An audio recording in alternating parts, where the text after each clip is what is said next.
Good evening everyone, welcome to my channel Bhhavya Astro, and for all those who are new to the channel, do subscribe to it, and for the ones who are already on this channel, part of the family, do like and subscribe, do like and share it with your friends and family. Today I thought of doing something different which has been bothering me since quite some time, wherein I've been trying and working on something apart from astrology, Vastu, numerology, and here is where I would like to go ahead and amalgamate everything and tell you what exactly works. So, recently I've been getting a lot of calls in terms of why marriage is not happening, why marriage is delayed, why are there problems in marriage. So, what we need to do is, first of all, as most of y'all might be knowing, how to go ahead and download the AstroSage app. Download that. After that, you will come to know what's the dasha you're running, what's your lagna, what is your ascendant, what is the dasha you're running, which planet is giving you. Say for example, Venus is giving you 2511, Jupiter is giving you 1812, just for an example. What are the houses being activated? Now, say for example, when you're talking about marriage, we're talking about the 7th house, okay?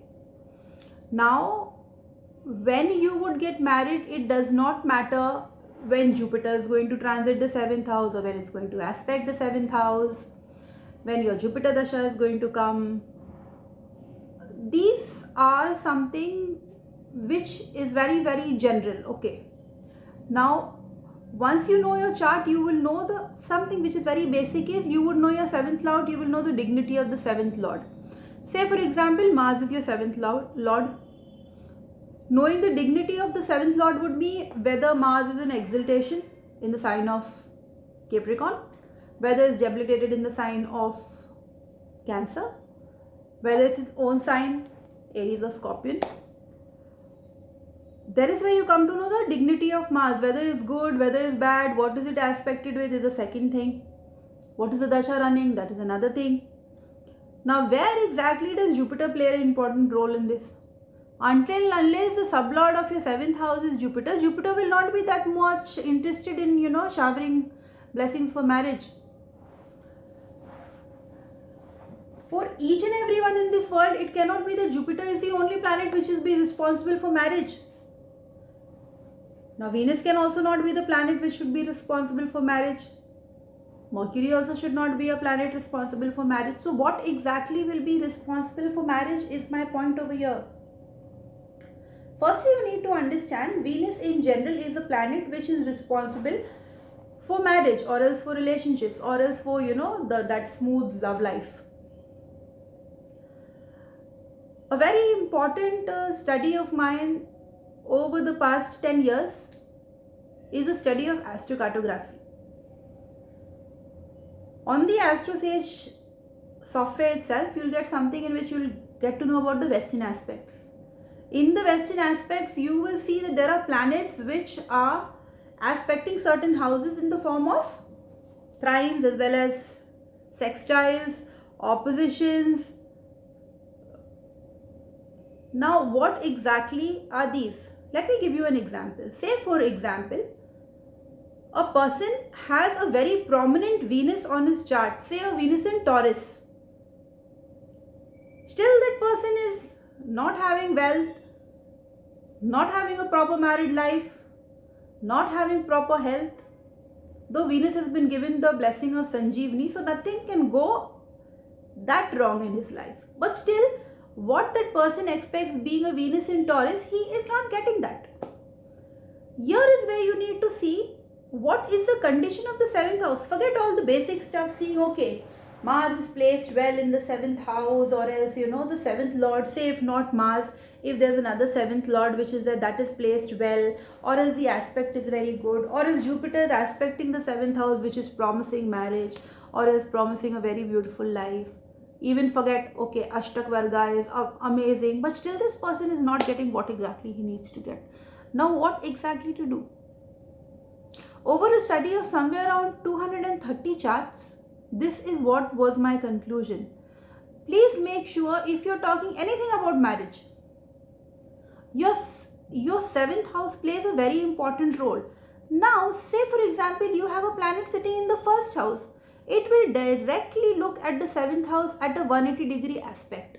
Looking at the 180-degree aspect, there is a possibility that it is opposing the seventh house. And say for example, you're staying on a planet, on a line which is Saturn. Saturn in your chart is not promising a good seventh house. Say it's giving a 1-7-12 combination. Now when Saturn is placed in your first house, it is looking at your seventh house. It's giving you a direct opposition. You staying under the influence of a Saturn line wherein Saturn is placed in your fourth house. So it will be giving you a squaring on the fourth house, on the 10th house of career, and the 7th house of marriage and relationship. You not getting married is not the 7th house or is the 7th lord. It is the Saturn which is opposing the 7th house with a 180-degree opposition. When you go to when you talk about Western astrology, that's the way we are treating hits in our house. Hits as an aspect. In India we call it hits. A new terminology which I see by the great people around who have given hundreds of terminologies once science, is taught in India. So the aspects which are in astrology, when you're talking about the aspects, say for example, Saturn is in the first house. Here it is completely responsible for your 7th house, and all the tragedy and all the trauma which you're going through in your 7th house is because of Saturn. Firstly, we know what is Saturn. Saturn is limitation, Saturn is boundary, Saturn is dedication, Saturn is delay, Saturn is slow, Saturn is effort, Saturn is a lot of pain, agony. What does the 7th house, what has the 7th house got to do with all this? 7th house is a happy married life. 7th house is what wants Venus to maybe give a trine on it, give a 120-degree, and you have a beautiful 7th house.